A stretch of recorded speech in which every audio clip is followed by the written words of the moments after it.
good evening, ladies and gentlemen. Thank you very much indeed for logging in.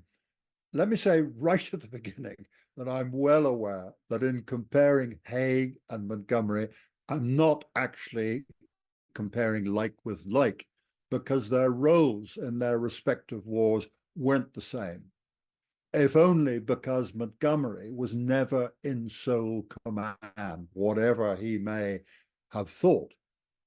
There was always somebody to fly top cover for him. There was always an Alexander or an Eisenhower or indeed a MacMillan to take the bulk of the political and the administrative burden away from him, allowing him to concentrate on commanding the army. Now, Haig, on the other hand, not only had to command the British Expeditionary Force on the major theatre of the Western Front for most of the war, he also had to answer direct to the King, to the British government, to the Chief of the Imperial General Staff back in London. He also had to answer to the Dominion governments and the government of India in regard to their contingents on the Western Front. He had to deal with the French and Belgian governments in relation to 2.5 million men of the British Empire plonked down on their territory.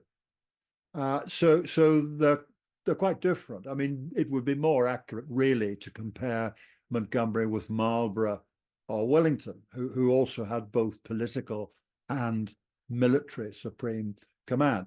But given that they are the best known soldiers of the two world wars of the 20th century, I think it's reasonable to compare them. Neither of them came from what might be regarded as the traditional source of army officers. Haig's family had been distillers of whiskey, and there was a certain amount of snobbery regarding people who had been in trade. Montgomery, his father was a vicar. Now, there were lots of sons of the cloth in the army then, as indeed they are now. I think it's probably something to do with having to turn the other cheek and not swearing very often. Although I must say, as a young man, I seem to recall that vicars' daughters were rather good news, but that's a separate story. Montgomery's father, when a young curate, had proposed to the daughter of his superior vicar, and the daughter was then aged 14. Montgomery's father was 32. They were engaged, and as soon as she had reached the legal age for marriage, which was 16, they married. He was 34, she was 16. These days, that might well be regarded as grooming and could well attract the attention of the police. But then, while it was considered odd, it wasn't considered in any sense unpleasant. I said there were lots of sons of the cloth in the army. And of course, Montgomery's father, when Montgomery was born, was the vicar of St. Mark's in Kennington in London. And he then became a bishop. But he was the bishop of Tasmania, which was perhaps unusual for a cleric in those days. They both went to public school. Haig went to Clifton College, Bristol, as a boarder. Montgomery went to St. Paul's in London as a day boy. In their initial military service, Haig was way ahead the flyer. Haig passed out of Sandhurst top, the Royal Military Academy Sandhurst top. He won what is now the Sword of Honour, while Montgomery was demoted at Sandhurst for bullying. He and some of his chums broke into the room of another cadet that they disliked. They trashed his furniture. They debagged him, and Montgomery set a light to his shirt tails, which ended up with a severely burnt bottom and hospital treatment. Montgomery was very lucky not to be thrown out. And the reason he wasn't thrown out was deference to the fact that his father was a bishop. But he was back-termed, which meant he had to do the last term again. He originally wanted to join the Indian Army. And there was an Indian connection. His grandfather had been an official of the Indian Civil Service, in fact, a prominent official of the Indian Civil Service, and his father was born in Lahore, so there was an Indian connection.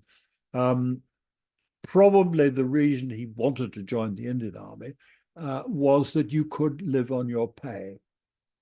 At that time, it was generally regarded that you needed £300 to survive in a smart cavalry regiment and £100 to survive in an infantry regiment. Of course, you could survive on your pay, but you probably wouldn't be playing an awful lot of polo, and it would restrict your social life. Haig, on the other hand, was commissioned into his first choice of regiment, the 7th Hussars. Montgomery had to settle for the Royal Warwicks because he failed to pass out high enough to be considered for the Indian Army. Now, in those days, to be considered for the Indian Army, you had to pass out in the top 10% from Sandhurst. And of course, Montgomery, by being back-termed, didn't manage that. And his lifelong prejudice against the Indian Army may well stem from the fact that he failed to pass out high enough to be considered for it. And he settled for the Royal Warwicks, which is a perfectly good, if somewhat pedestrian, infantry regiment. Haig, as we said, was commissioned into the 7th Hussars, which is his first choice. And Haig's family, of course, were rich. I mean, Haig was a very rich man, so money was not a consideration as far as he was concerned. Haig, of course, was commissioned later than Montgomery. Haig was commissioned at the age of 24, after the one-year course as it was then at Sandhurst. And that was because he'd gone to Oxford University first. While at Oxford, he passed all the exams, captained the university at polo. He didn't take the degree. Now, the reason he didn't take the degree was, although he'd passed the exams, he hadn't eaten enough dinners, as they put it. What that meant was that there was a residency qualification. You had to live in college for a laid-down period of time, and he didn't do that. That actually didn't matter. That was a time when lots of young men would go to Oxford or Cambridge, and they'd do the course. They'd leave without taking the degree. They didn't bother living in college because they didn't need the degree. You could do lots of things without having a degree. I mean, times have changed. But because he'd gone to Oxford, he was commissioned rather later, 24. Montgomery, when he went to Sandhurst, despite his back-terming, he was commissioned at the age of 21. That said, Haig was a lieutenant colonel commanding a cavalry regiment at the age of 39, whereas Montgomery didn't get command of an infantry battalion until he was 44. On his active service up to the rank of lieutenant colonel, Montgomery spent 60% of it as a staff officer. So 14 years on the staff out of a total of 23 years service.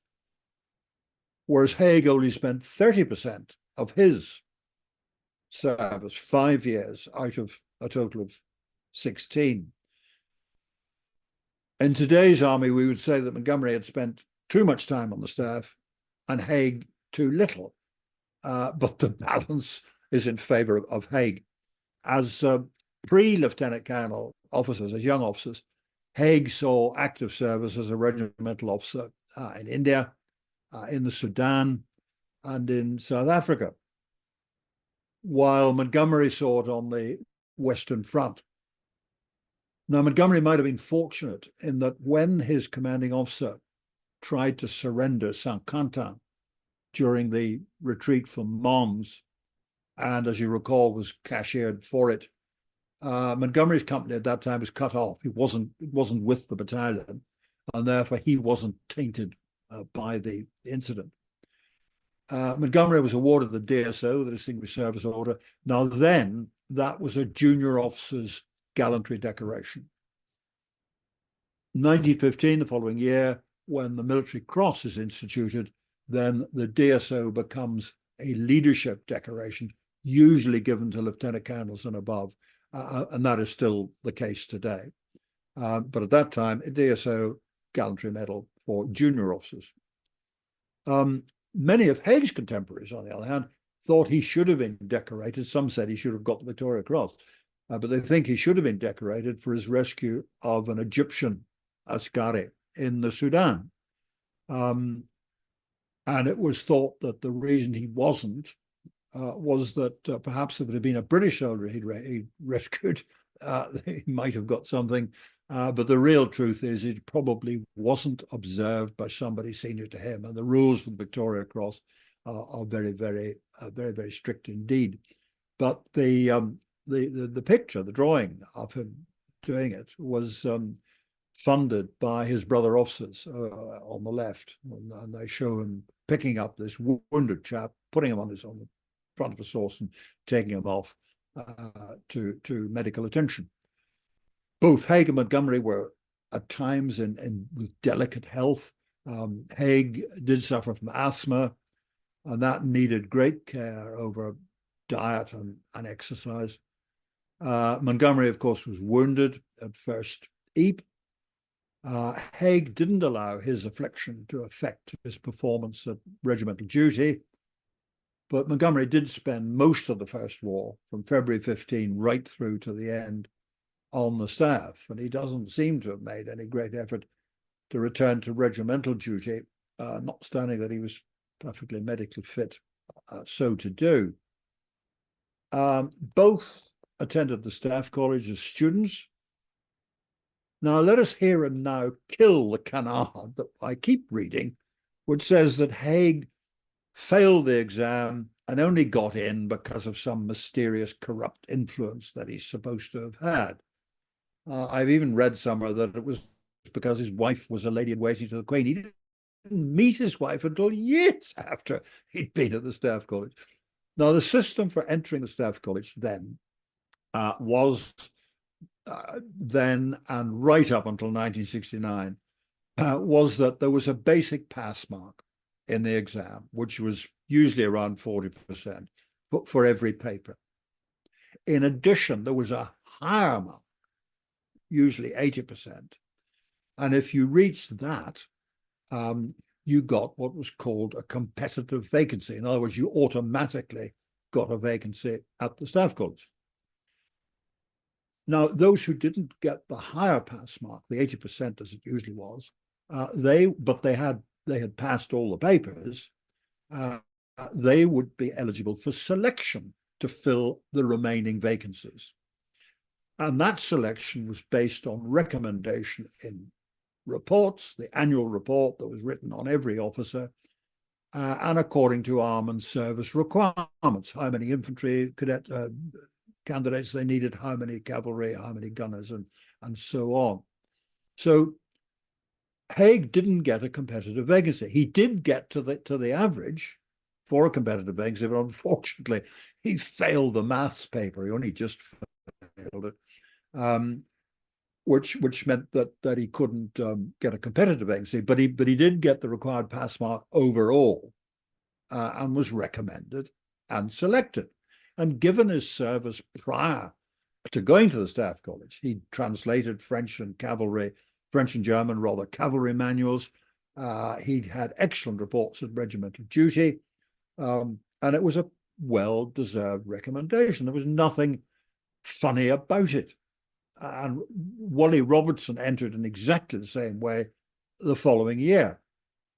Now, that system went on until 1969, when the competitive vacancy mark was 80%. It was abolished then because the wrong people were getting vacancies. Too many greasy swats or admin wallers who had plenty of time off to study for the exam, and not enough people from the combat arms who were too busy running around the jungle to work for the exam. I'm too modest to say that had the system still existed in 1970 when I took the exam, I would have got a competitive vacancy, and I'm not a greasy swat. I was running around the jungle. However, that's nothing to do with it. Now, today, what happens, because the system has been changed, today everybody who passes at the 40% level in each paper get a vacancy or eligible for a vacancy by selection. One thing that Haig failed to get at Staff College when he was a student was he hoped to be master of the Staff College and Sandhurst drag hunt. Now, fox hunting around Camberley then, and indeed now, was quite impossible. There were too many roads, too much wire, railway lines and all the rest of it. So it was always a drag hunt. They never hunted foxes from the Staff College. Haig would have liked to have been master of the drag hunt. He didn't get it. It went to Allenby instead. In my own very modest military career, I was master of the Sandhurst and Staff College drag hunt. On the other hand, I did not become a field marshal. Montgomery, on the other hand, he didn't take any exam. Now, he relied on a provision which actually still exists, which says that a vacancy can be allotted on the basis of performance on active service, regardless of marks in the exam, or indeed whether the exam was sat at all. Now, when the list for which Montgomery was eligible, when it came out, he wasn't on it. So when he was invited to a tennis party at the house of the Commander-in-Chief, BAOR, post-war, which was Wally Robertson, he lobbied Wally and he got a place. As students, neither actually were popular. Haig wasn't popular as a student because he was a hard worker, rather aloof, and really more concerned with learning and studying and listening to lectures than he was with the social side of life. Montgomery, because he was a crashing bore, unable to talk about anything else except shop. And at one stage, fellow students who offended their peers as a punishment were sentenced to eat breakfast beside Montgomery for a week. And when Montgomery went back much later as a directing staff, as an instructor at the Staff College, one of the students was Chink Dorman-Smith. Now, Chink Dorman-Smith, so called, by the way, because he looked like a chinkata, which was a type of antelope, not because he looked like a Chinaman. He was the only student, Dorman-Smith, the only student before or since that got 100% in the tactics exam for the Staff College. Well, he didn't like Montgomery, and when the course finished, he took all the précis and the papers that Montgomery had written, took them all out onto the lawn in front of the Staff College, there it is, and burnt them. And of course, Montgomery got his revenge much, much later when he had Dorman-Smith sacked twice, once from North Africa and once in Italy. Well, after their command tours as lieutenant colonels, there they are, both as lieutenant colonels, Haig's peacetime promotion was rapid. He was a major general at 43, a lieutenant general at 49, a corps commander when the First War broke out, while Montgomery didn't become a major general until he was 51, and he was a divisional commander on the outbreak of his war. When they were commanding officers, Haig was a very successful commander of a cavalry regiment, mainly in South Africa. Montgomery commanded a battalion of the Royal Warwicks, and it is said that he drove them nearly to mutiny. So he was not a particularly impressive chap. Well, they both became major generals. Montgomery's seemingly very slow promotion to major general, 34 years commissioned service to major general, compared to Haig's 19 years commissioned service to major general. And that was due partly to military stagnation between the wars, which there was between the two wars. Nothing moved very quickly. But one can't help wondering whether it was also perhaps a recognition of Montgomery's abilities. And he was a hard worker. He had tremendous attention to detail. He had the ability to reduce really complicated matters to very simple basics, which everybody could understand. And he had an aptitude for training. He was a good trainer. But balance that with the fact that he was seen as a stormy petrel. He was seen as a bit of an outsider, a difficult fellow, not one of us. For example, as a young officer, Montgomery, in the 4 years between the ages of 27 to 31, he held staff appointments in 6 different headquarters. And again, after passing out of the staff college, he spent the following 3 years on the staff, which was normal. If you qualified as staff, the first thing he did was go on the staff 3 years. But he spent it in 3 different headquarters. Normally, you would expect you'd spend it in 1. He was the brigade major of 2 brigades, and then he was the G2, what we now call the SO2, in a territorial army division. So one has to wonder, did commanders pass him on? They accepted that he was competent, but he was difficult. They didn't particularly like him, perhaps pass him on to somebody else. It's interesting looking at the major generals' promotion lists. Every time Montgomery is eligible for promotion and up comes the list, they keep deferring him. He doesn't get it. Alexander, for example, was younger and junior to Montgomery, but he got it well before Montgomery. In fact, Alexander was the youngest major general in the British Army at the time. So again, one wonders, selection boards, promotion boards, they recognize his ability, but he thinks he's difficult, and they defer him. And of course, eventually he gets it. Both of them wrote manuals. Haig brought cavalry training manuals up to date in a brief stint in the War Office as a captain.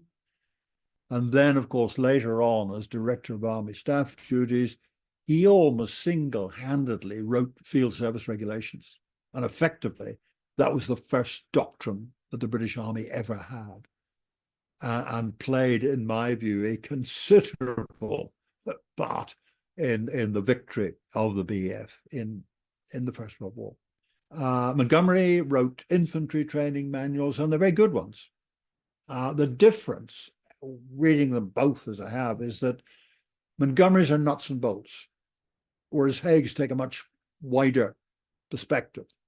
Montgomery really is sort of thinking downwards into the military grassroots, whereas Haig looks upward and to the horizon. When they became army commanders, and they both became army commanders, of course, as we know, a vital quality of any British general at any time in our history is the ability to work in a coalition.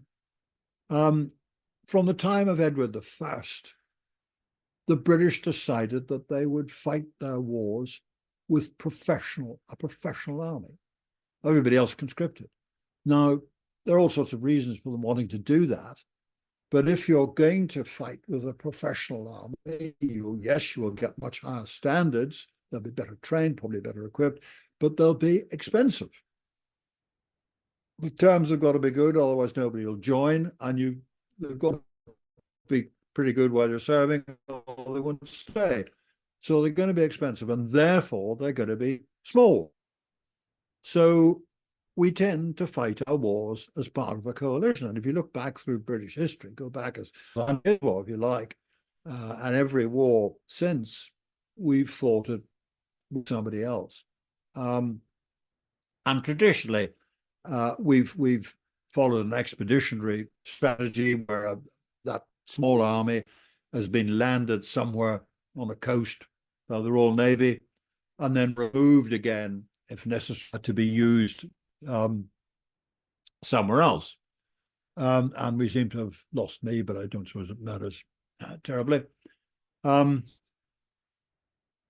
So on land, the army has, of necessity, collaborated with allies. And those allies, of course, will have their own aims, and they'll not necessarily coincide with our aims. But the British commander, who'll usually be the junior partner on land, must guard British interests while at least appearing to sublimate them to the greater needs of the alliance. At the very least, he's got to get on with Allied commanders and be able to work with them. Marlborough knew that. He had terrible troubles with the Dutch Estates General, but he knew the importance of keeping them on side, and he collaborated very well and cooperated very well with the Dutch General Eugen of Savoy. Wellington knew that. Wellington was well aware of the weaknesses of the Spanish, both the Spanish juntas and the Spanish armies, but he knew how important it was to keep them on side, and he did.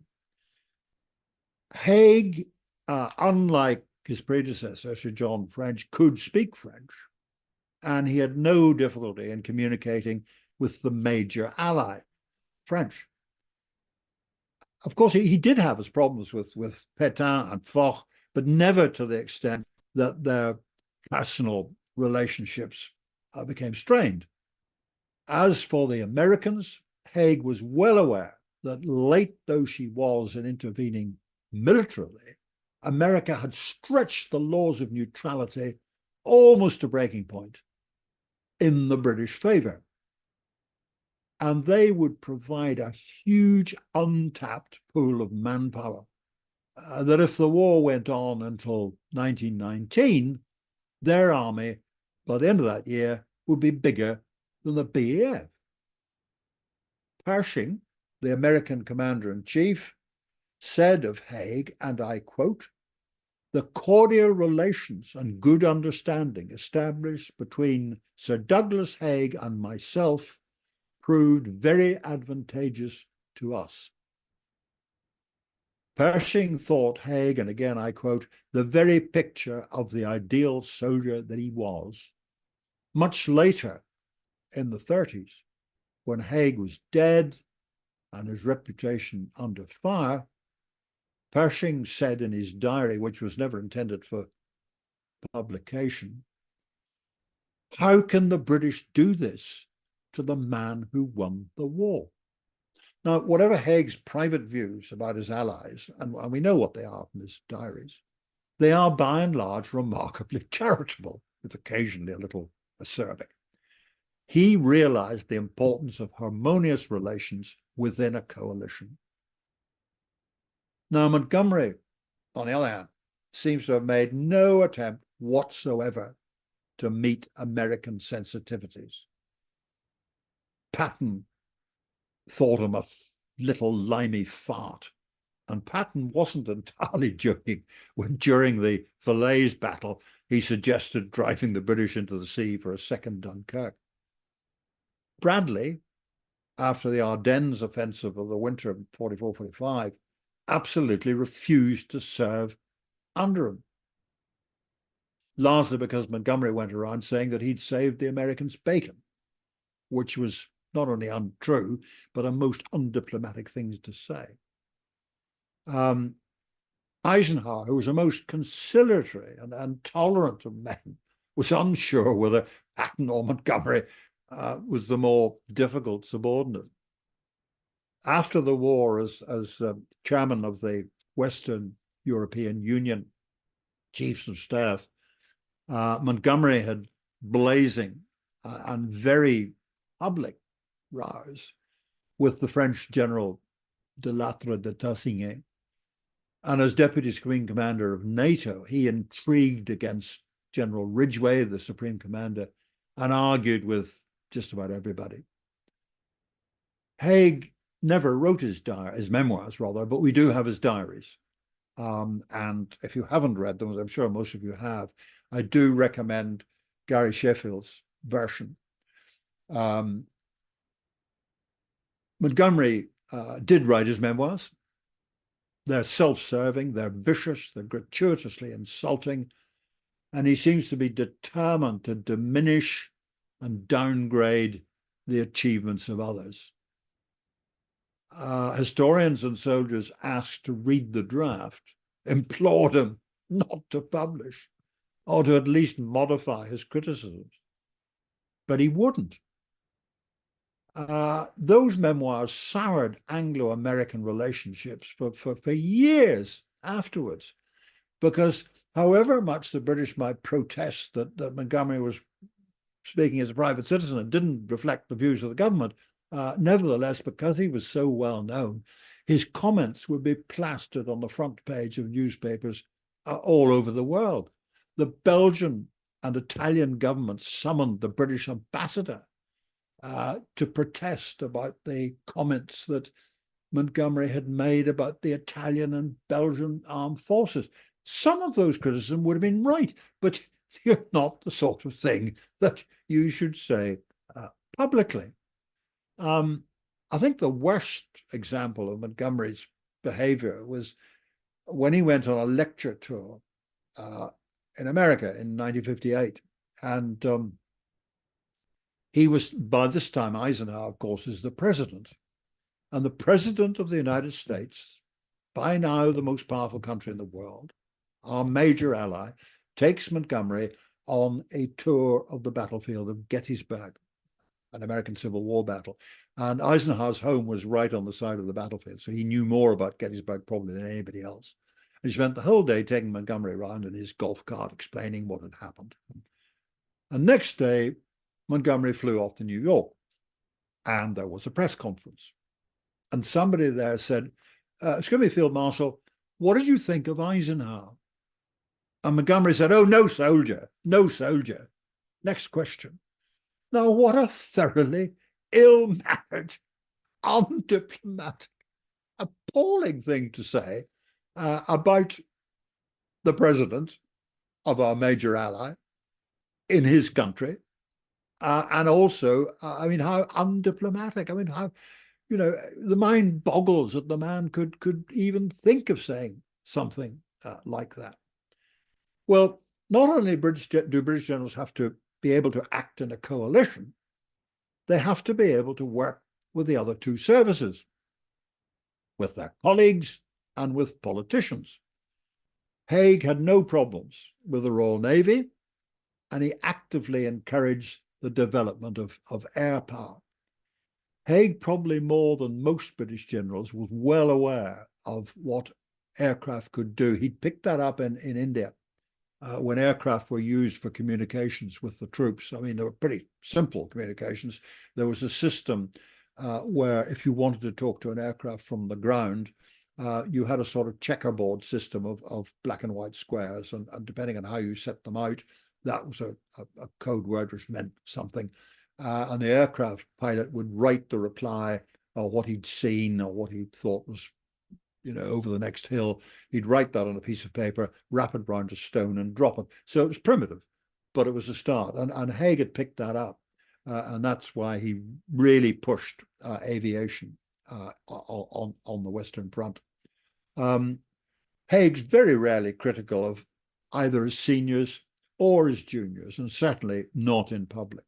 Now, he is accused of having intrigued against Sir John French, but his really damning criticisms, and they were pretty damning, of French only came after French had dissembled about the deployment of the reserves at Loos. I mean, as you all know, French insisted Haig has to fight the battle. French insists on keeping the reserves under his control. Now, that's not the right thing to do. The man fighting the battle ought to be able to decide when the reserves should be deployed. And then French dissembled about it. And the king demanded to know what Haig's views were. And this came through Robertson and then to the king's secretary. Now, if you get an order from the king, you obey it. And that is when he said what he thought.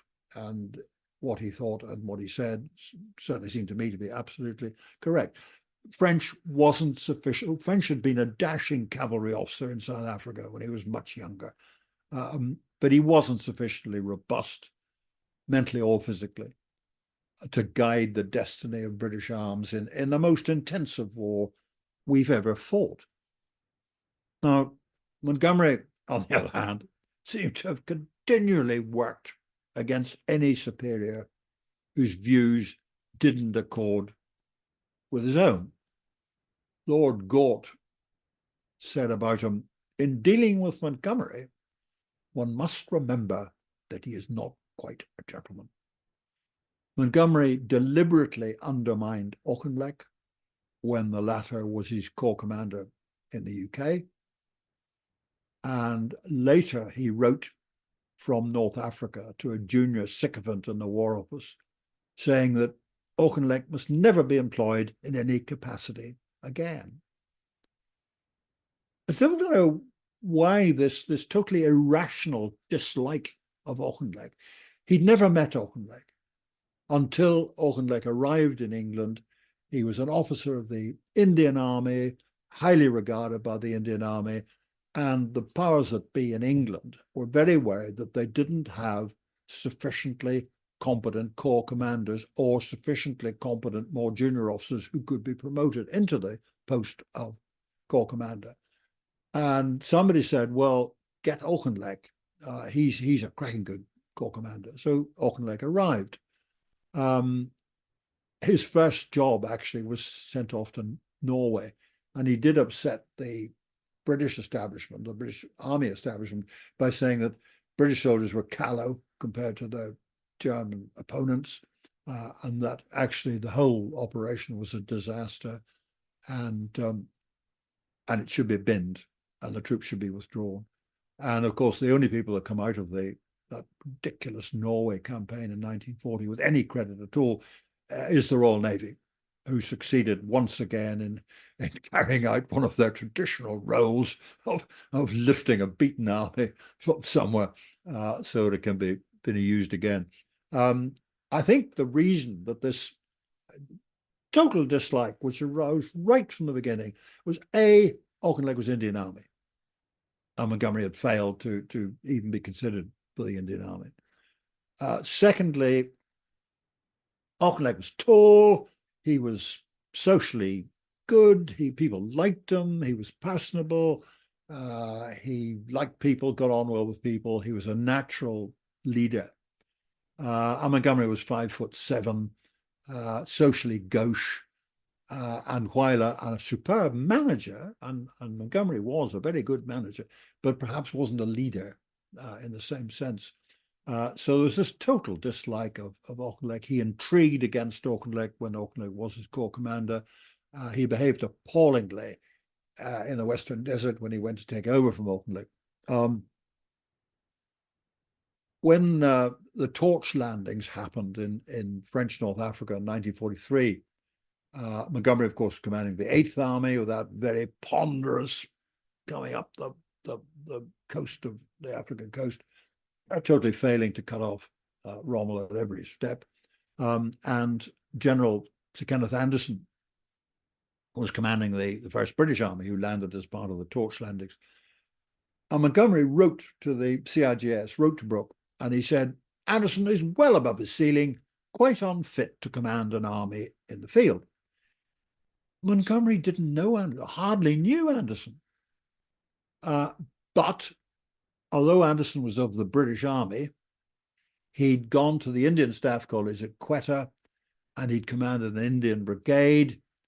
Here was another army commander who just might achieve great things and steal some of Montgomery's thunder.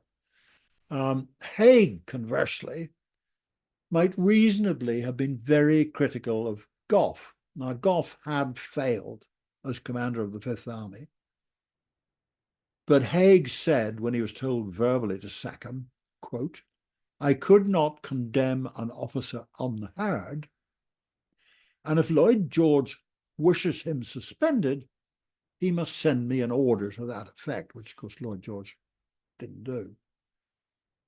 Both of them, Haig and Montgomery, they both had problems with politicians. Haig was detested by Lloyd George. Lloyd George couldn't understand that the war could only be won by defeating the main enemy, Germany, in the main theatre, the Western Front, and that the French alone simply weren't able to do it. They couldn't do it.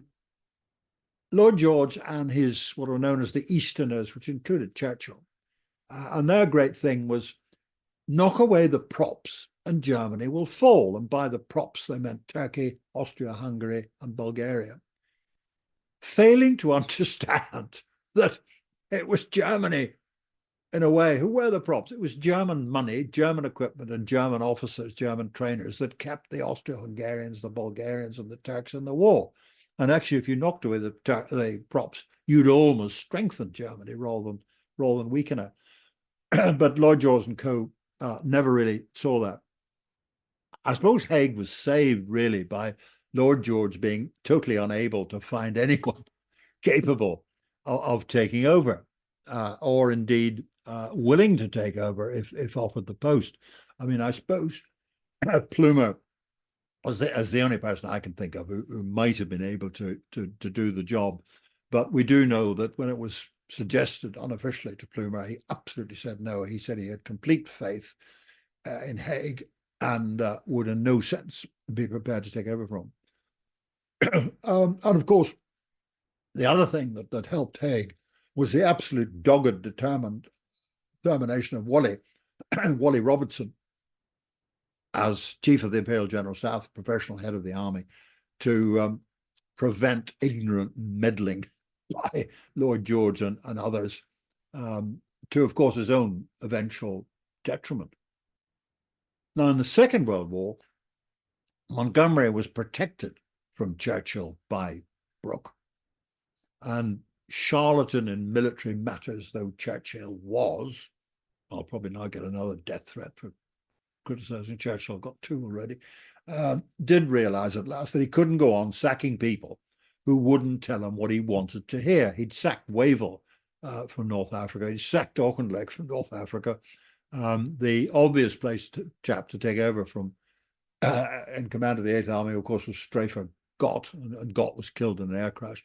Now, this allowed Brooke to put his poodle Montgomery in to command the 8th Army.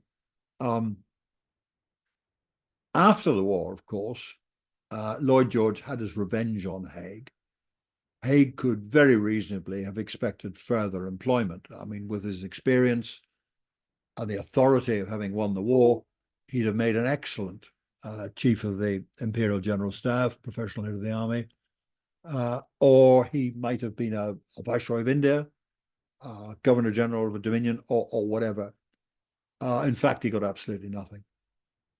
Montgomery, with absolutely no experience of the War Office, did receive further employment. He became the chief of the Imperial General Staff. He became the professional head of the army after Brooke. And Sir Gerald Templar, whose views on most matters must carry considerable weight, said that Montgomery was the worst CIGS for 50 years. And Templar would have been well aware the post had not been in existence for 50 years. In other words, Montgomery was the worst CIGS they'd ever had. I suppose writing love letters to a 13-year-old Swiss schoolboy when in post as the professional head of the British Army may not be relevant to military ability, but I think it would certainly call one's judgment into question. When Montgomery was due to finish as CIGS, he intended and told General Sir John Crocker, who was one of Montgomery's sycophants, that he would be the next CIGS. And when he raised it with the Prime Minister said no, he wanted Slim. And Montgomery said, but I've already told Crocker. And Attlee said, well, untell him. And Slim, of course, was appointed as chief of the Imperial General Staff. Montgomery went around telling anybody who would listen that nobody would have any respect for Slim.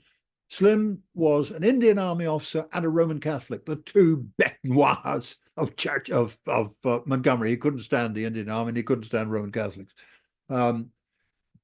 In fact, Slim was Slim was the best professional head of the army probably ever. The other Templar actually also said, Sir Gerald Templar, he said Montgomery cared only for himself. Slim cared about the army. And I think that's true. Now, as for their battles, Haig is remembered for the Somme, 30, the Kaiser's offensive, the final Allied offensive, beginning, of course, with the Battle of Amiens in August 1918. Of course, there are other battles, I mean, lots of them, but those are the main ones. The Somme, which Haig never wanted to fight, but had to, particularly when the Germans attacked at Verdun, was a success. Now, you can argue all you like about the extent of that success, and it depends whether you think that the cost was worth the gain. Now, I think it was. You may think differently, but in any event, the Somme was not a British defeat. We should remember that while the 1st of July 1916 was day one of the Somme, it was also day 131 of Verdun, where the French army was bleeding to death, and where the French army had already, by the 1st of June, had 250,000 casualties at Verdun. Now, prior to the Somme offensive, there were 6 German divisions facing the British. The British Somme offensive pulled in 69 German divisions. And Ludendorff said the German army cannot withstand another Somme. So, bloody though it was not a British defeat. 30 went on for far longer than Haig would have wished, and that was due to the state of the French army. He had to keep it going until Pétain could restore the French army to its allegiance. The French never called it a mutiny. They called it collective indiscipline, but in fact, a mutiny was what it was. Now, 30 didn't achieve all that was hoped, but it did take Messines Ridge. It did get the British out of that low-lying, wet, deep salient up onto the Brodenside and Passchendaele Ridge. It drew in 88 German divisions, which is more than half the ones they had on the Western Front, and it gave them all a very bloody nose. And Ludendorff said that the 5th of October was the black day of the German army. Certainly the Germans thought it was an unmitigated disaster, and it was certainly not a British defeat. In March 1918, the Germans launched their last throw on the Western Front. And this was very much a Napoleonic gamble. It was designed to drive a wedge between the British and the French armies that would force the French to pull back to cover Paris, and the British would make for the Channel ports. And that would enable Germany to win the war in 1918 before the Americans came on stream. Because while there were just over 1 million Americans in France, they were still untrained, still in the process of training, so they weren't really ready to do an awful lot. So the elastic that was the Allied line, it bent and it stretched, but it never broke. And when the Kaiserschlacht ran out of steam, Ludendorff shot his bolt and he didn't have another bolt to shoot. So that too was certainly not a British defeat. And then in August, when the final Allied offensive began, it was Haig's BEF, and only Haig's BEF, that invented blitzkrieg and drove the Germans back and back, ruptured their defenses, penetrated the Hindenburg line, until faced with defeat in the field and starvation at home, the Germans sued for peace.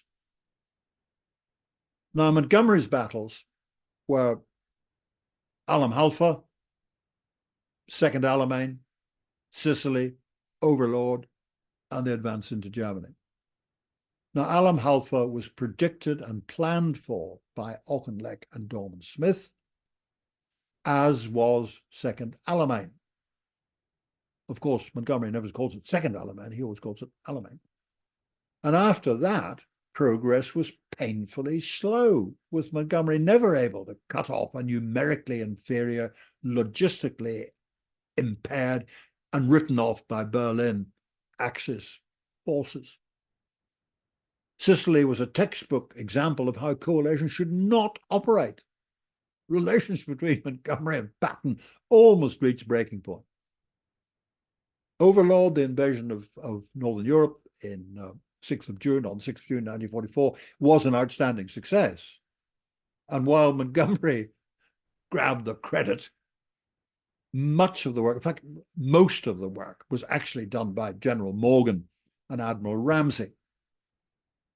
After the landings, the attempts by Montgomery to capture Caen were ponderous and amateur for an army that had supposedly been fighting for 5 years, illuminated by such disgraceful episodes as Villers Bocage. If you want to know how not to fight a battle, look at Villers Bocage. Operation Goodwood wasn't a complete failure, and that it did attract the bulk of the German army onto the British front to allow the Americans to break out from the west flank. But it did great damage to Montgomery's reputation because he kept insisting that all had gone according to his plan when clearly it had not. And he tried to recall all the maps with boundaries and lines and objectives far ahead of where they actually got to.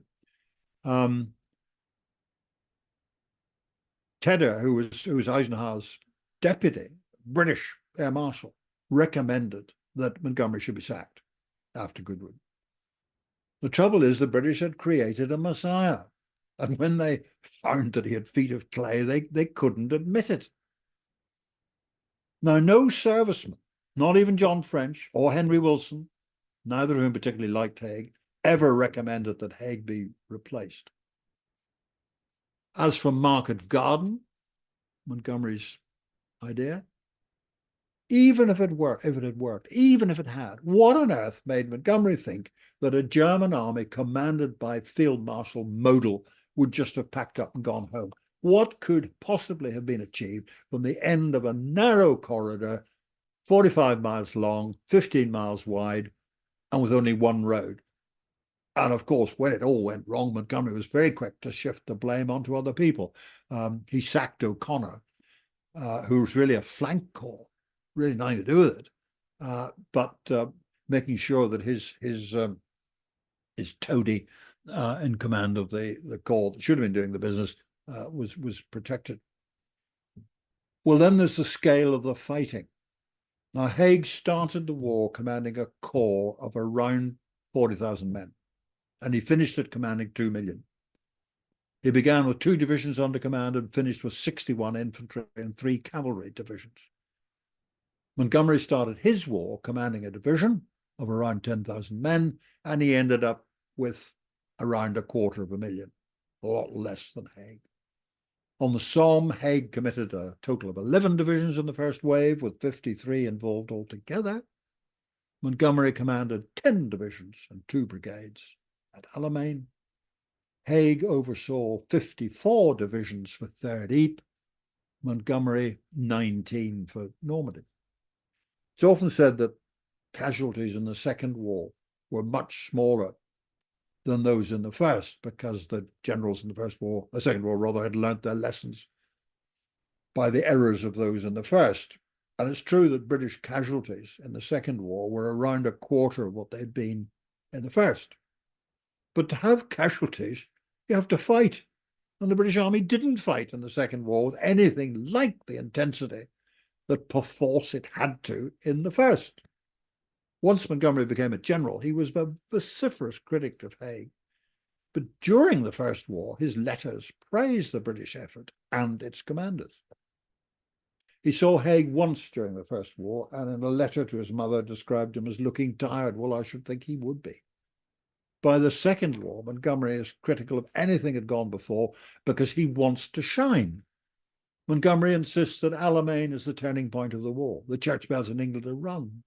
Montgomery's promoted and knighted, forgetting or conveniently ignoring that at the same time that he's beginning to plod along the North African coast with his 10 divisions, chasing 12 understrength German and Italian divisions. There are 21 German divisions battling 82 Russian divisions at Stalingrad. That was a real turning point of that war. Montgomery accused Haig and most First War senior commanders of being unthinking butchers. Well, let's just compare. Let's compare the small technical problem. Here we go. Let's just compare the two battles. The Somme from the 1st of July to the 18th of November 1916, 20 weeks and 1 day. British divisions engaged 53, total dead 95,000, dead per division per week 89. Normandy, which I take from the day of the landings to the end of the Battle of Falaise, 11 weeks and 4 days, 19 divisions engaged. And before you say, hang on, there weren't 19 divisions, I've put the brigades together so that we can compare them. So where there were a number of independent brigades, I've put them in as divisions. So 19 divisions are equivalent, engaged, 22,000 total dead, 100 dead per division per week. So if Haig was a butcher, which I don't think he was, then Montgomery's a worse butcher. And I don't think he was a butcher either. I know you can prove anything from statistics. You know, I was going to say there are lies, damn lies, and statistics. It's also said that there are lies, damned lies, and regimental histories. But there we go. Given that life for Montgomery was a lot easier than it was for Haig, because he always had somebody to fly top cover for him, a comparison of the best known soldier in each war shows, in my view, that we have Haig, a decent man trying to do his best in a situation which nobody on either side had predicted. A man who had the full support and confidence of his peers in the British services and of his colleagues in Allied ones. A man who had to take a tiny British army and expand it, train it, and deploy it until in 1918 it was the only army capable of defeating the Germans militarily. Now, of course, he wasn't omniscient. Of course, he made mistakes. Show me a general who hasn't. But Haig learned. He was prepared to change his mind, and he knew the capabilities of his subordinate commanders and of his men. And then we have Montgomery, a friendless man who rejects friendship, a man incapable of working with allies, a man who uses other men's ideas and plans without giving credit to the originators, a man who lies and schemes and denigrates others to ensure that any credit goes to him. And yet, in the eyes of the general public, at least, Montgomery's the man who, with Churchill, won the war. And Haig's the man who murdered 1 million young men to no purpose. So why do people think Montgomery's a hero? Well, largely because Montgomery tells us he is, but also because the myth of the Second World War, assiduously created by Churchill and Montgomery and their supporters, it still lingers on. After the debacles of Norway and France and Crete, which were not heroic last stands, they were incompetent failures. British politicians desperately needed a victory, any victory. And if the general who provides that victory is then built up to appear to be a giant, those who put him on his pedestal dare not knock him off it. Haig, in my view at least, was a far better man and a far better general than Montgomery ever was.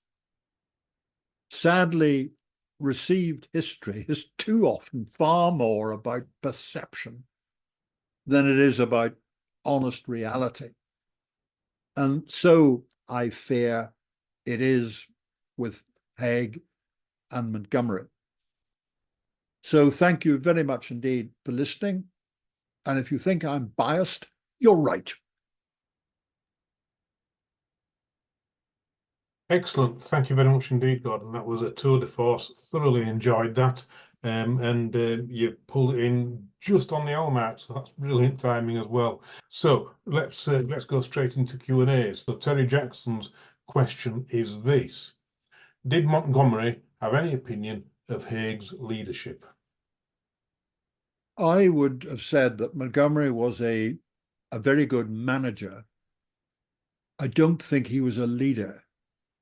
I don't think he had an awful lot of charisma. I mean, he went through a lot of the sort of stage management business, and of course he was very conscious of PR, which is something that Haig really didn't worry about. My uncle, who was in North Africa, says that talking about Montgomery turning up and standing on the bonnet of a Jeep and saying, right, take your hats off and smoke. And my uncle said, the wartime only chaps were taken in by him. We old regulars weren't fooled. So I think that I don't think he was a leader. I think Haig was a leader. I think Haig was the sort of man that if you were serving under him, you would feel complete confidence in him.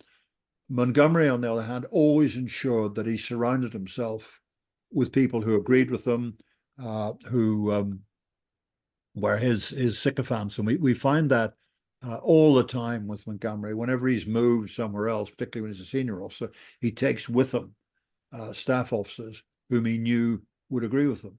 Anybody who didn't agree with them got the sack. And a lot of good men's careers were ruined. And it did the army no favors. The people who really had quite a lot of potential were removed because either they wouldn't kneel to the master or they didn't agree with his various plans. I mean, the best one I thought was General Lumsden. Now, Lumsden was an old attorney with lots of money. He'd ridden in, I think, 6 Grand Nationals. And he wasn't prepared to kowtow to Montgomery in North Africa. And he told Montgomery that he looked ridiculous. If you recall, Montgomery started off by wearing an Australian bush hat with lots of badges. And somebody said perhaps it didn't suit him entirely. So he then took to wearing a Royal Tank, a black beret with a general's badge to which he was entitled, and a Royal Tank Regiment badge to which he was certainly not entitled. And Lumsden told him he wasn't entitled. So Lumsden gets sacked. And there's quite a lot. So the answer to the question is, do I think Montgomery was a leader, natural leader? No, I don't. I think he was a very good manager, but I don't think he was a leader.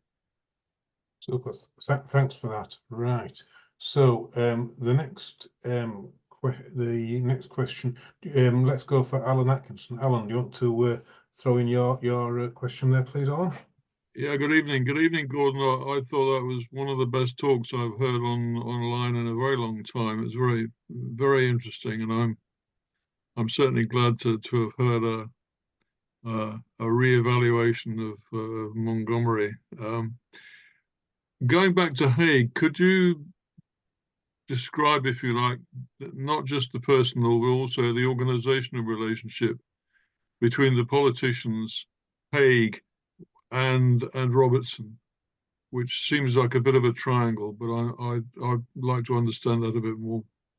Yeah, I mean, technically, the only person who ought to be talking to Haig would be the Chief of the Imperial General Staff, Robertson. But the lots of other people would talk direct to Haig. They would visit the Western Front. They would come out. They would talk to Haig. Lloyd George did come out. He would talk to Haig. Clemenceau, the French Prime Minister, would talk to Haig.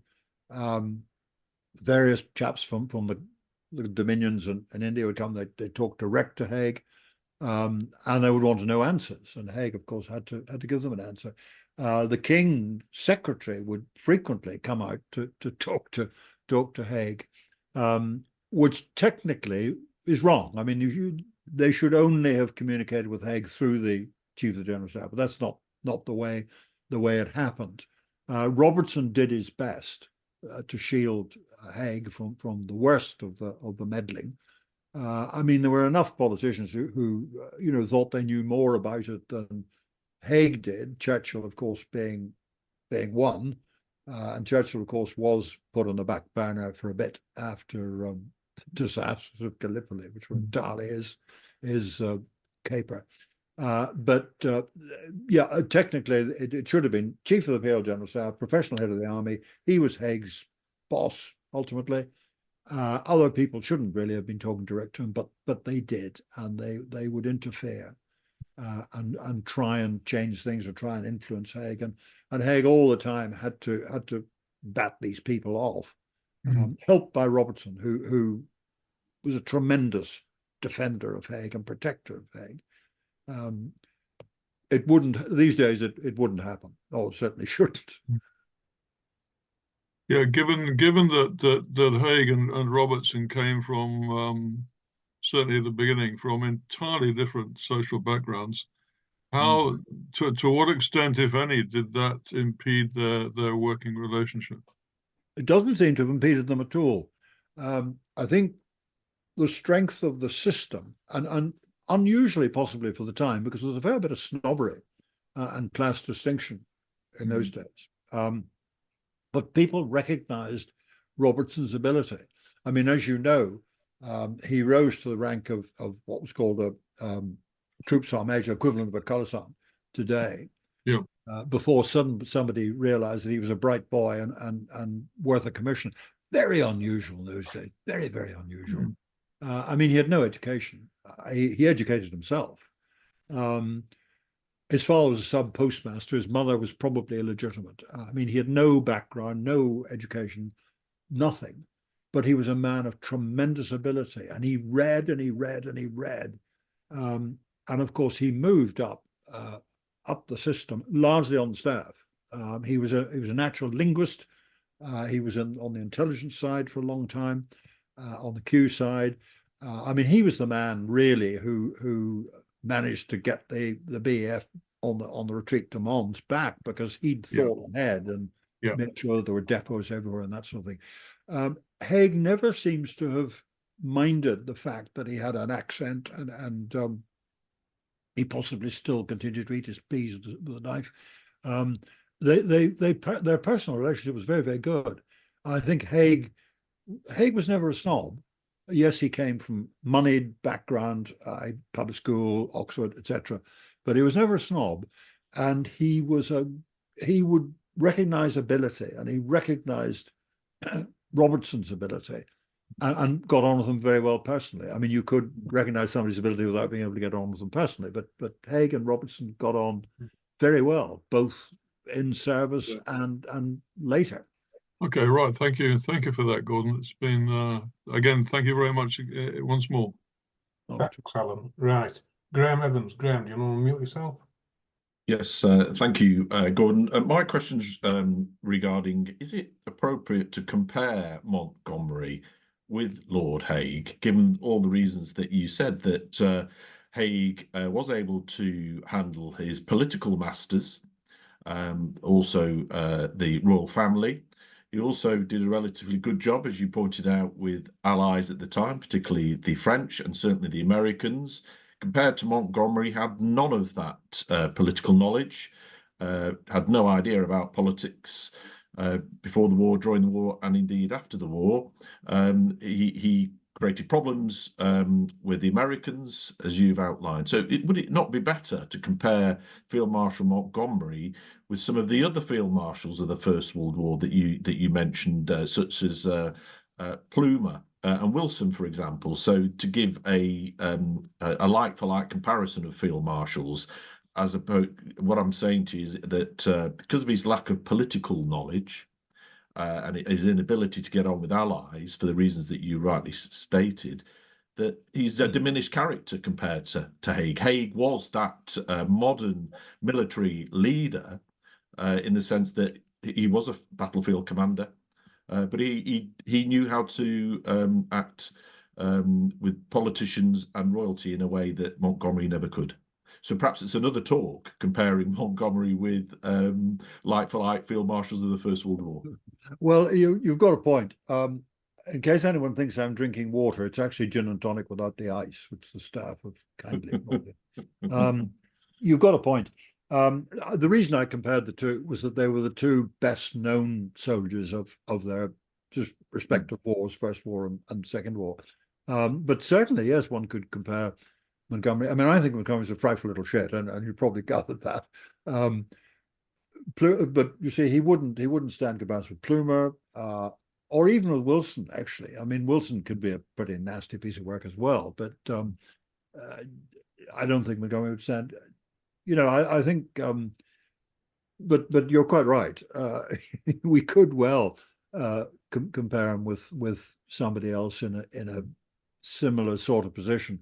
I'm just trying to think who, perhaps Maud in Mesopotamia. I'm trying to think of a field marshal that was on his own, if you like. Yeah. So possibly we could look at Mesopotamia, Palestine. Possibly look at Salonika. Well, Salonika didn't really go on for long enough, and there wasn't enough happening there to compare the two properly. But it's quite. I mean, I should certainly give it some thought, but it's quite difficult to think of somebody who really is the equivalent.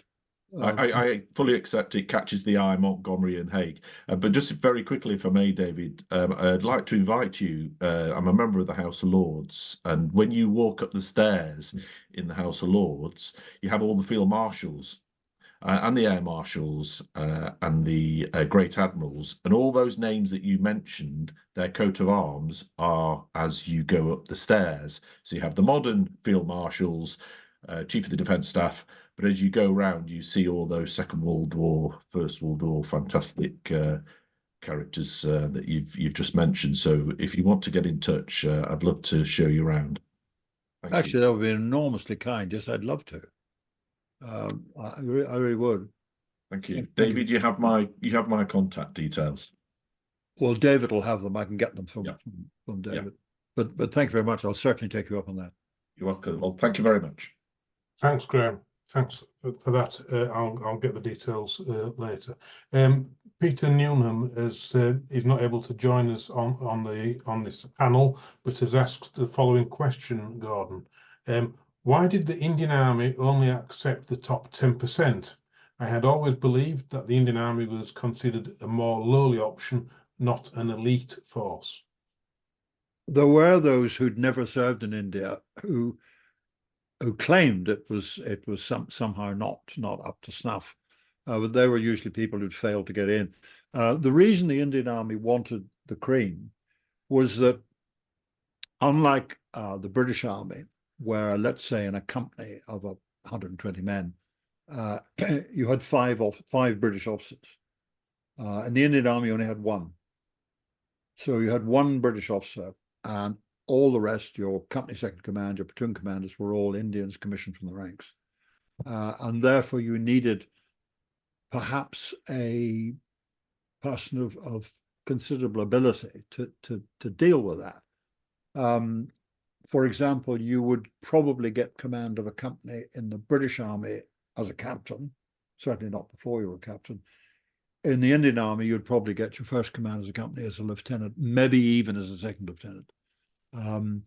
There was also, when you joined the Indian Army, you spent your first year with a British battalion in India, because you were no good to the Indian Army until you could speak the language. During that year, your Indian Army officer had to learn Urdu, which was the lingua franca of the Indian Army. And when you passed the Urdu exam, you then had to learn the exam of the regiment that you were going to. You know, if you're going to a Gurkha regiment, be Gokhale. If you're going to a Sikh regiment, be Gurumukhi or Punjabi. If you're going to a Maratha regiment, Marathi, or whatever. So you really needed to do what you're doing. I mean, fortunately, by the time I joined, Gurkha regiments were part of the British Army, and I only had to learn Gokhale. I didn't have to learn Urdu as well, although actually they both come the same route. You can, you can survive in Urdu and Hindi. But so you needed, I think then in those days, somebody also who had got the breadth of vision to uproot everything. Because once you joined the Indian Army, you got leave in England every 7 years. So really your whole life was a shift. And that's why they wanted the better ones. Now, people used to talk, who'd never been there or never served in the Indian Army, disparagingly about sepoy generals and that sort of business. And I said what Montgomery said about Slim, who was an officer of the Indian Army. Now, Slim was in my regiment, so I also am biased. But no, the Indian Army took a very high grade of officer. Maybe that was one of the reasons Montgomery didn't like them. He was afraid that they might be in competition.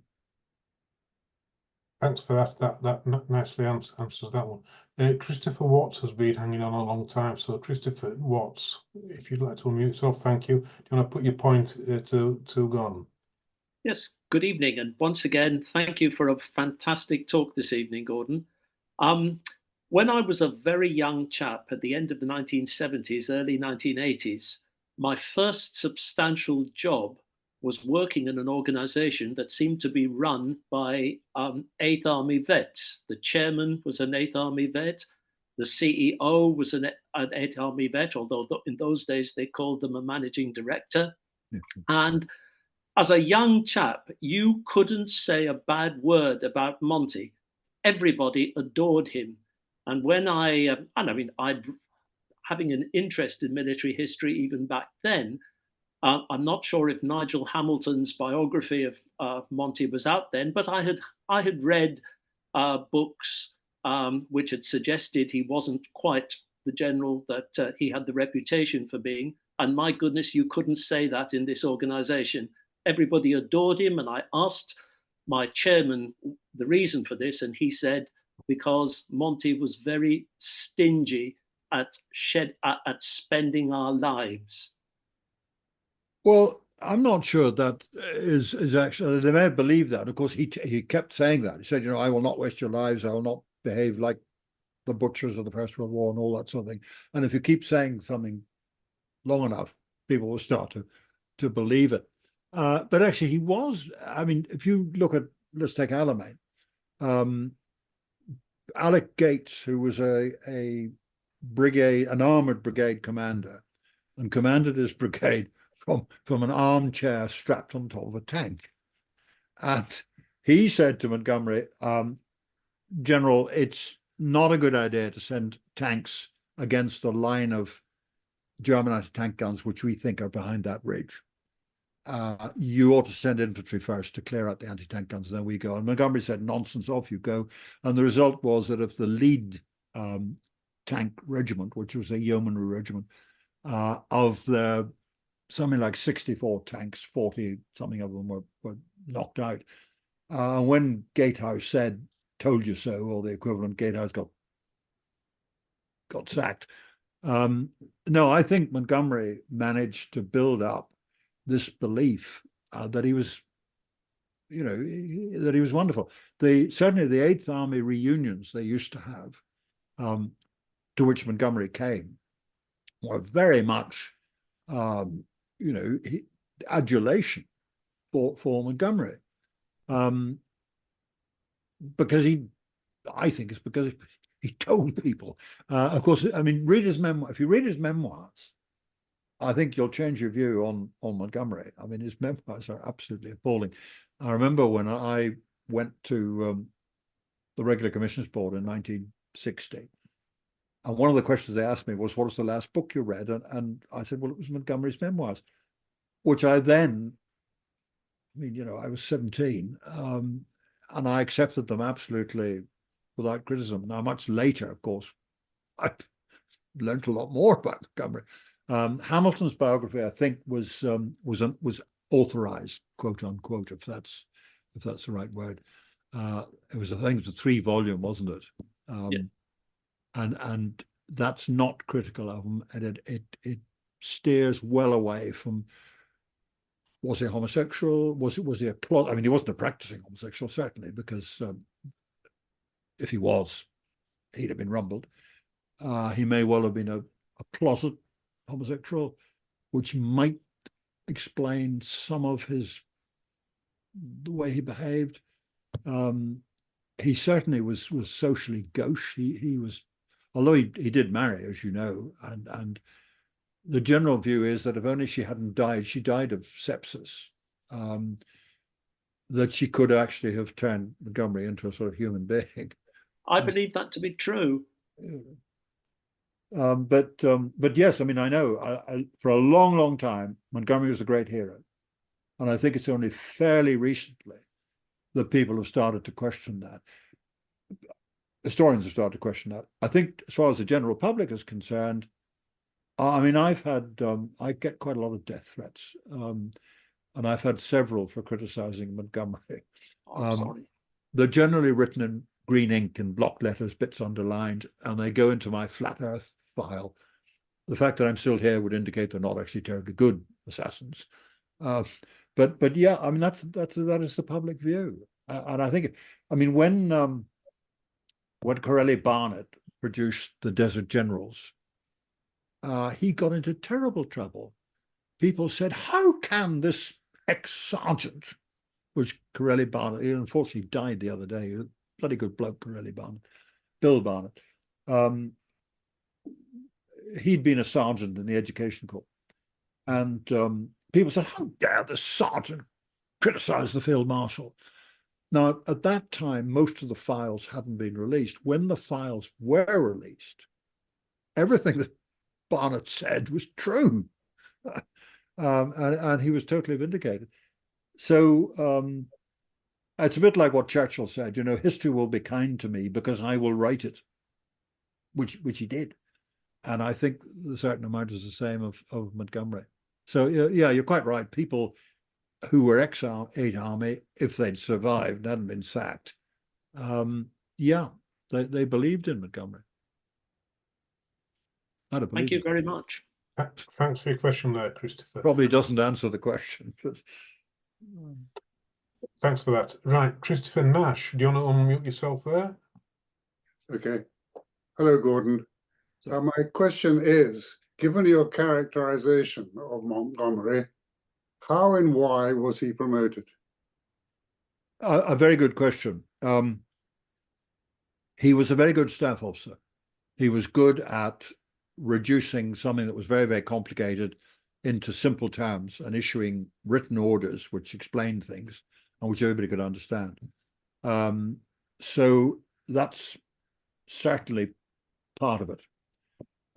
As a commanding officer of a battalion, he drove his battalion of the Royal Horse almost to mutiny.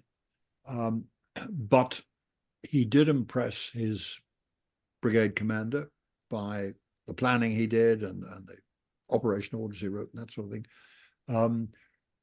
Beyond that, when the promotion lists for major generals come up, it's quite interesting to see that he's on the list, he's qualified, he's recommended, he doesn't get it.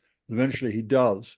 Now, as a divisional commander on the retreat to Dunkirk, he's good. He keeps his division together. He gets them back in good order. Brooke, of course, is the corps commander, and Brooke was always looked after those who'd either been his students at the Staff College or who'd served under him or whatever. And that's probably where he would have stayed as a divisional commander. They're back in UK. The Royal Navy's lifted 400,000 soldiers from the beaches of Dunkirk and Cherbourg back to England. All their equipment is left behind, or most of it is left behind.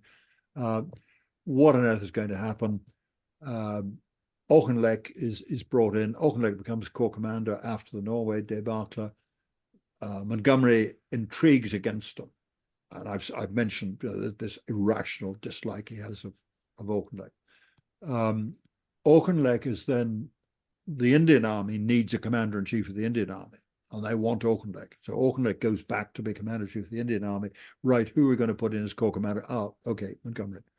The next question, we move to North Africa. And Churchill's sacking everybody who won't tell him what he wants to know. Wavell's gone. Auchinleck's gone. The next obvious candidate for the 8th Army was Gott, very experienced, armoured commander, been in the desert, knew the form, summoned to Cairo to take over, plane shot down by the Germans, he's killed. And this is Brooke's opportunity. Churchill was dubious about it, but realizing that Churchill realized he couldn't go on sacking people, so he defers to Brooke. Brooke gets Montgomery put in to command the 8th Army, and that's where really Montgomery makes his name, because Alamein, second Alamein, it's Auchinleck's plan, and Montgomery deploys it. He makes a few minor changes, not very much, and it's a sort of a victory. It's the only victory we've had. The British Army has done desperately badly up to then. It's had its arse kicked out of Northern Europe. It's had its arse kicked in Norway. It's had a very bloody nose in Greece and Crete, and you know, this is the first sort of decent victory. So they have to make it a big thing, and they have to make the general who gives them that victory a big thing. You know, he gets promoted, he gets knighted, and everything else.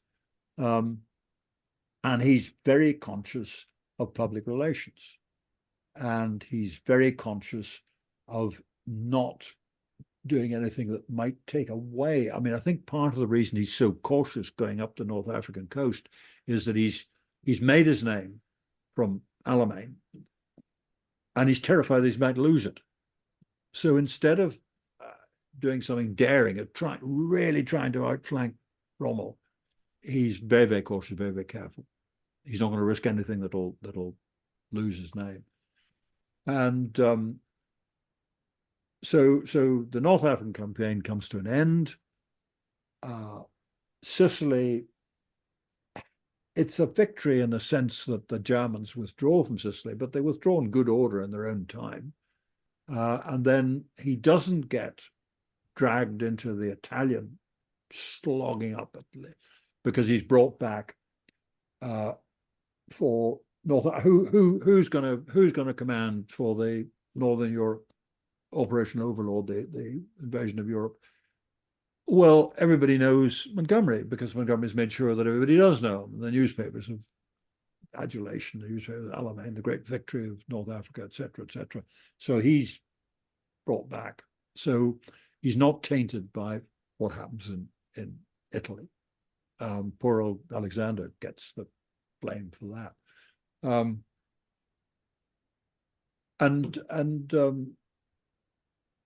In due course, he is the man.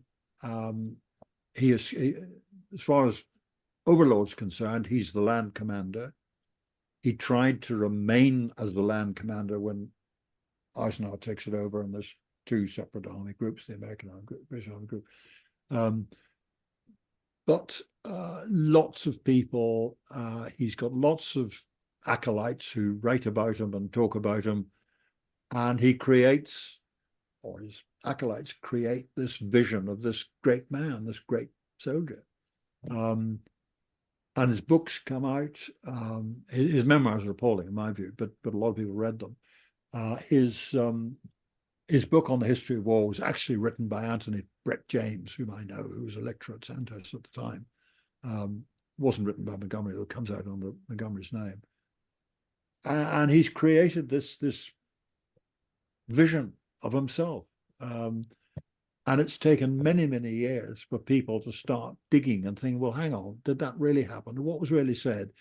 Most of the files are now in queue. That, you know, they're in the open, they're in the public domain. You can go and read them. I'm quite sure loads of people who don't agree with me, and I don't expect them to agree with me. But as long as we come to our conclusions from the same evidence, then I'm perfectly happy. I can't remember what the question was, and I probably haven't answered it. But no, it was just simply to try to understand a little more about how he was promoted and who his supporters were, and for how long they continued to support him. Yeah. Anyway, thank you. You've given me a good background. Thanks very much, Gordon. Thanks very much, Christopher. Thank you for the question. Gordon, would you care to unmute yourself? Yes, thank you, David. Gordon, that was excellent and illuminating presentation. You've taught me something about Montgomery that I've no idea about. My question to you is, do you think that a confident persona and an acerbic temperament as a part to play in the makeup of any senior officer who wants to reach the very top of his profession, and even if he's not a good general? I think that if he's not a good general, he'll be probably rumbled at some stage. I think the qualities I mean, you know, when you ask people what are the qualities of leadership, they'll always tell you what their own qualities are, or what they think their own qualities are. And I mean, a certain amount of it, I think integrity is absolutely vital. And if a man hasn't got integrity, he certainly should not be. No, he's not fit to command. You know, that's vitally important. But he's also got to have that leadership. Now, you know, there are all sorts of theories about leadership. One theory is the functional theory. If you do ABC, you are a leader. The other theory is that leadership is born. And I think that the right answer is probably a mixture of both. You can be a very good organizer and do all the things you're supposed to do, but if you haven't got that, you know, if you're not the sort of personality that people will follow, then you're not going to make it. I think acerbic personality, fair enough, as long as you. I mean, General Sir Frank Kitson died the other day.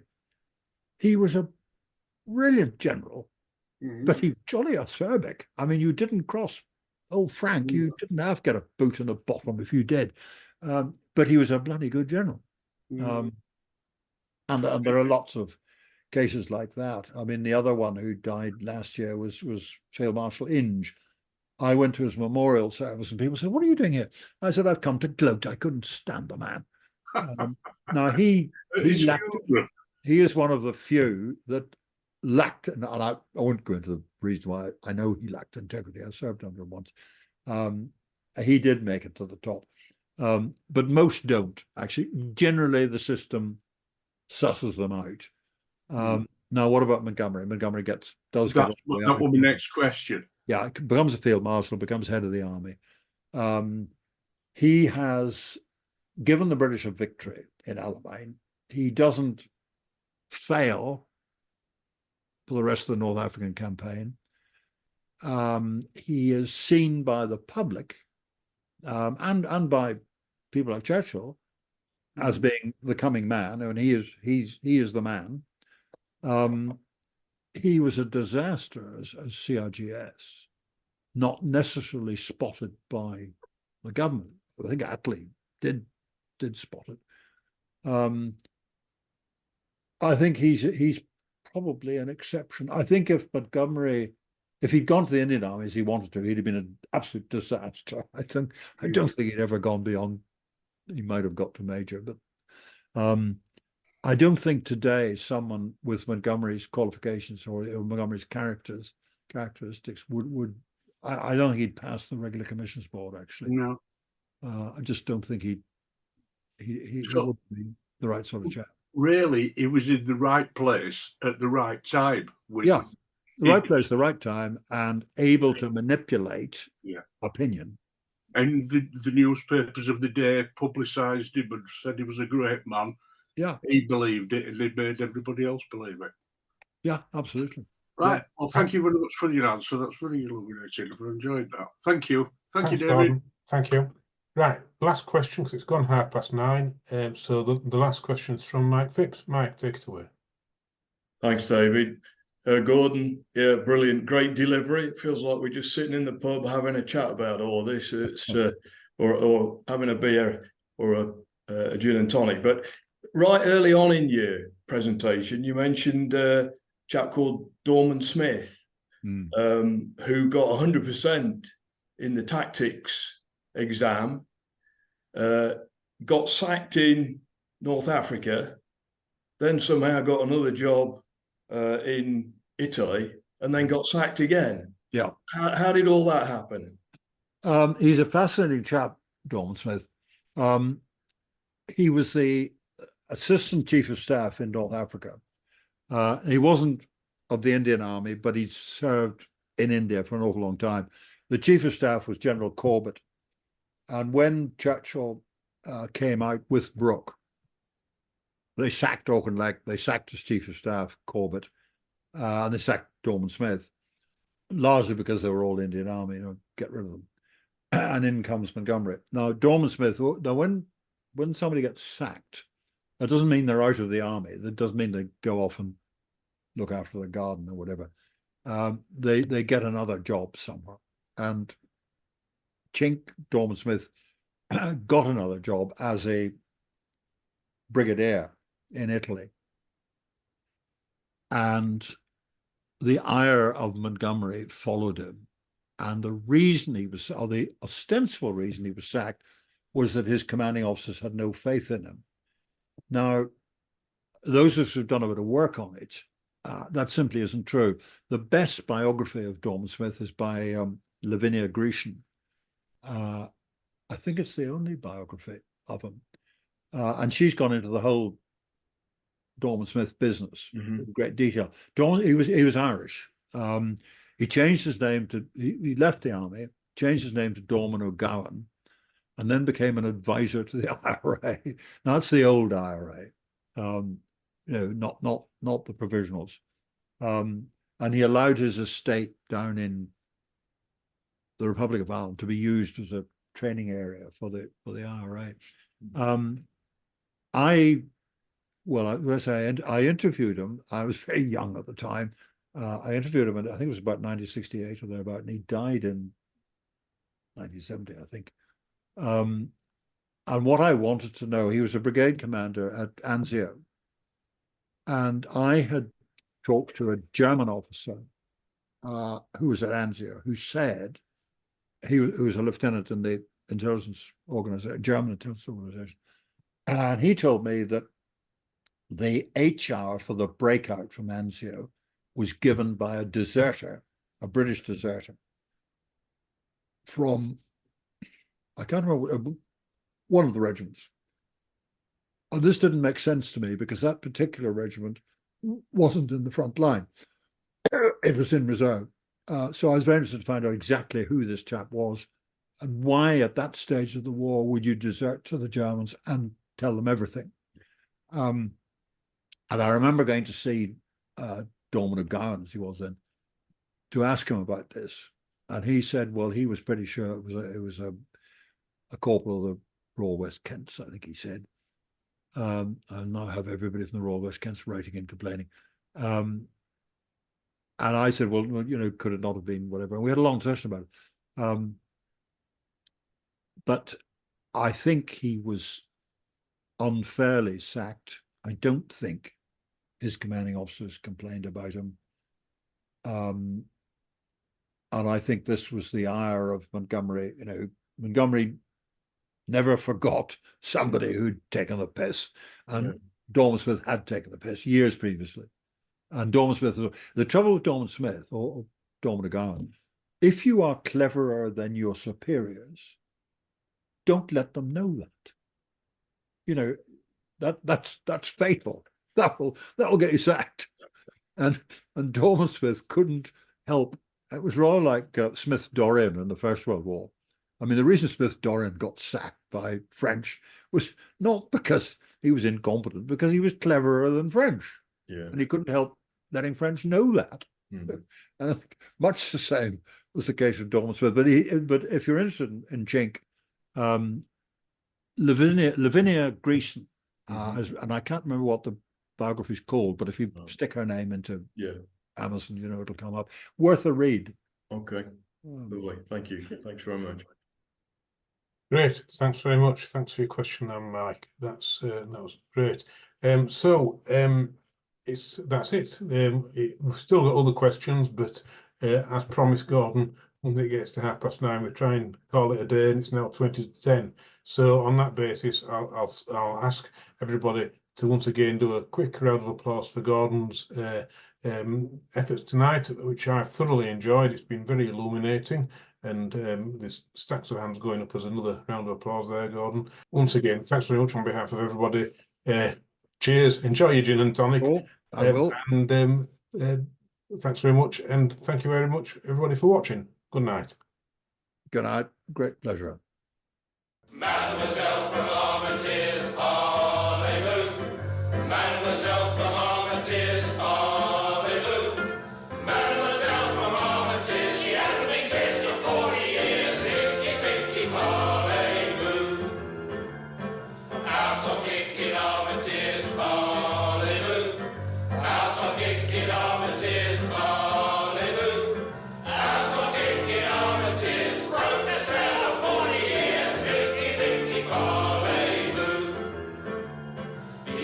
voices